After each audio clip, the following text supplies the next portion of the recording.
राहुल की मां के खिलाफ पुलिस थाने में बहू को प्रताड़ित करने का एक केस दर्ज किया गया था। मानसिक अत्याचार करने का एक मामला श्वेता और उसके माता पिता ने एक हफ्ते पहले ही वहां जाकर दर्ज करवाया था। शादी के 3 महीने के बाद ही श्वेता अपने माता पिता के घर लौट आई थी। घर आने के बाद श्वेता की मां गायत्री जी ने कहा था, बेटी तूने बिल्कुल सही किया जो अपने मम्मी पापा के घर चली आई। अब देख, मैं राहुल की माँ निर्मला जी को कैसे सबक सिखाती हूँ। उनको तो मैं जेल की हवा खिलाकर ही रहूंगी। निर्मला जी स्कूल की एक शिक्षिका थी। स्कूल के बच्चों को शासन करते करते घर की बहू को मानसिक अत्याचार करने की अफवाह सोशल मीडिया पर फैलते ही आस पड़ोस के लोग और रिश्तेदार उन्हें शक की नजरों से देखने लगे थे। हालांकि कोर्ट का आदेश मिलने के बाद राहुल नियत दिन अपनी मां के साथ कोर्ट में पेश हुआ। जैसे ही श्वेता के पिता निर्मला जी के पास से गुजरे, उन्होंने विजयी अंदाज में अपने शर्ट का कॉलर हिलाया। श्वेता की मां तमतमाते हुए निर्मला जी से कहने लगी, मेरी बेटी पर आपने जो अत्याचार किए हैं उसकी सजा तो मैं आज दिलवा कर ही रहूंगी, देख लेना। निर्मला जी उनकी बातों को अनसुना करते हुए आगे बढ़ती चली और कोर्ट रूम में प्रवेश करते ही उनके बेटे ने एक तरफ जाकर बैठने का इशारा किया। निर्मला जी हंस पड़ी और बोली, नहीं बेटा, मैं यहीं पर ठीक हूँ, मुझे कोई दिक्कत नहीं है यहाँ बैठने में, कहकर निर्मला जी वहाँ एक बेंच पर बैठ गई। श्वेता की तरफ नजर जाते ही उन्होंने देखा कि वो सोशल मीडिया पर अपने दोस्तों से बातें करने में व्यस्त है। सुनवाई शुरू होने के कुछ देर तक दोनों पक्षों के वकीलों ने एक दूसरे पर कीचड़ उछालने में कोई कमी नहीं रखी। फैसला सुनाने से पहले जज साहब निर्मला जी से बोले, अगर आपको अपने पक्ष में कुछ कहना है तो आप कह सकती हैं, ये कोर्ट आपके दलीलों को सुनने के बाद फैसला देगा। निर्मला जी एक बार अपने आंचल से चश्मे को पोंछकर दोबारा पहन ली और कटघरे में आकर कहने लगी, राहुल और श्वेता की शादी होने से पहले मैं सिर्फ एक बार ही श्वेता से मिली थी, वो भी उसके माता पिता के घर पर। तब उसके माता पिता ने मुझसे कहा था कि श्वेता की परवरिश उन्होंने बहुत ही लाड प्यार से की है। बेटी को अंग्रेजी माध्यम स्कूल में पढ़ाकर उन्होंने उसमें पश्चिमी सभ्यता के गुणों को विकास करने की कोशिश की है। चूँकि श्वेता मॉडर्न ड्रेस पहनना ज़्यादा पसंद करती थी और मेरा बेटा राहुल भी अपनी पत्नी के साथ खुश था, तो इसलिए मैं भी उन दोनों की शादी को लेकर कभी कोई आपत्ति नहीं करी। शादी के बाद ही मुझे हिदायत दी गई कि मैं श्वेता के कमरे में प्रवेश करने से पहले दरवाजे को एक बार नॉक कर लिया करूं और अगर कोई ज़रूरी काम न हो तो मैं उसके कमरे में ना जाऊं, ताकि उसकी प्राइवेसी बनी रहे।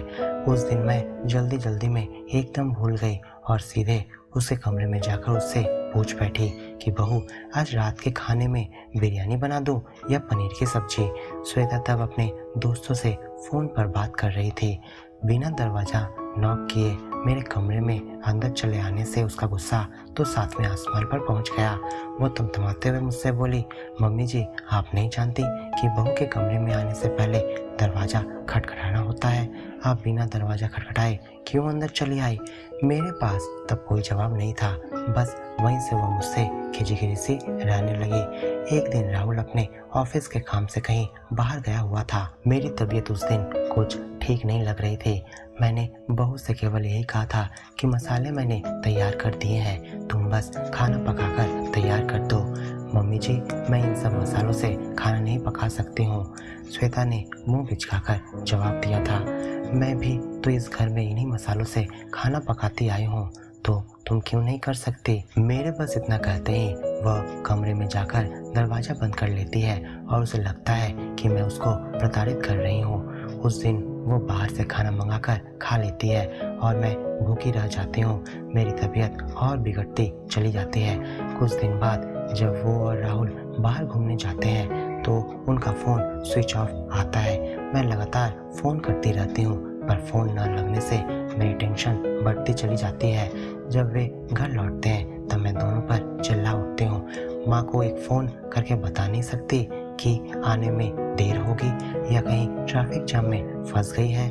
मुझे तुम दोनों के लिए टेंशन हो गई थी, तुम्हारे फ़ोन स्विच ऑफ आ रहे थे, ऐसा क्यों? देखिए मम्मी जी, मैंने आज तक न कभी अपने माता पिता को देर से घर आने का स्पष्टीकरण दिया है और न ही मैं आपको इसका जवाब दूंगी। आप कौन होती हैं मुझसे ये पूछने वाली? श्वेता का जवाब सुनकर उस दिन मैं हतप्रभ रह गई थी कि क्या मुझे इतना भी हक नहीं कि मैं अपनी बहू से घर देर आने का कारण पूछ सकूं? जज साहब, ये रहे मेरे कुछ मानसिक अत्याचार करने के नमूने। उसके बाद वाले दिन श्वेता अपने माता पिता के घर चली गई। राहुल के लाख समझाने पर भी वो यहाँ पर नहीं रुकी। क्या मुझे इतना भी हक नहीं है कि मैं अपने बच्चों को शासन कर सकूं? ये क्या सच में बहुत बड़ा अपराध है? सासू माँ के कमरे में प्रवेश करने से बहू की प्राइवेसी का हनन होता है, पर जब बहू घर की समस्या को सोशल मीडिया पर बढ़ा चढ़ाकर बताती है तब उसका प्राइवेसी का हनन नहीं होता। निर्मला जी श्वेता की तरफ देखकर बोली। श्वेता सिर झुकाकर सब कुछ सुन रही थी। मैं श्वेता के माता पिता से यही कहना चाहती हूँ कि आप लोग भी कैसे माता पिता हैं, अपने बच्चों के भविष्य से खिलवाड़ कर रहे हैं। बिना असलियत जाने आप राहुल और श्वेता के रिश्ते में दरार डालने चले आए। एक बार भी असली वजह जानने की कोशिश नहीं की। रिश्तों में दरार डालना बहुत ही आसान है, पर वही रिश्ते फिर से बनाना उतना ही मुश्किल है। निर्मला जी की बातें अदालत में मौजूद सभी लोग शांत भाव से सुन रहे थे। जज साहब को उद्देश्य करके निर्मला जी आगे कहने लगी, हमेशा सासू माँ को ही क्यों बुरा कहा जाता है? हमेशा सासू माँ बुरी नहीं होती है। कुछ सास बुरी है इसका मतलब ये नहीं कि सभी वैसे ही हो। समाज में हमेशा से ही सासू माँ को दंडित किया गया है, पर यह बिल्कुल भी सही नहीं है। आज आस पड़ोस के लोग, दूध वाला, अखबार वाला, ये सभी लोग हमें शक की नज़र से देखते हैं। उनके कठोर टिप्पणियों को सहन करना पड़ता है। क्या ये मानसिक अत्याचार नहीं है? आप लोगों ने नारियों के हित के लिए कई कानून बनाए हैं और मैं भी एक नारी ही हूँ, तो मैं इससे क्यों वंचित रहूँ? मुझे भी न्याय चाहिए। निर्मला देवी के भाषण खत्म होते ही कोर्ट परिसर तालियों की गिड़गिड़ाहट से गूंज उठा। सुनवाई की एक और तारीख तय की गई। निर्मला देवी ने देखा कि श्वेता राहुल से बात करने के लिए आगे बढ़ी, पर राहुल उसे अनदेखा करते हुए बाहर जा निकला। निर्मला जी अब श्वेता का हाथ थामकर कहने लगी, बहू, क्या तू राहुल से अलग रह सकेगी? श्वेता अभी तक चुप खड़ी थी। निर्मला जी आगे बोली, बहू, मैं तो तेरी माँ जैसी हूँ, पर मैं कभी तेरा बुरा भी नहीं चाहती हूँ। यदि मैं तुझे थोड़ा शासन करती हूँ तो क्या मैं तेरे साथ बहुत बड़ा अन्याय कर रही हूँ? तुझे सिर्फ मेरी शासन दिखाई देती है। मैं जो तुझे इतना स्नेह, इतना प्यार करती हूँ, वह तूने कभी देखने का प्रयास ही नहीं किया। निर्मला जी की बातें सुनकर श्वेता की आंखें भीग आई। उसे अपनी गलती का एहसास हो गया था। वो बोली, मम्मी जी, मैं आप लोगों के साथ घर चलूंगी। जा बेटी, गाड़ी में जाकर बैठ, राहुल तेरा इंतजार कर रहा है।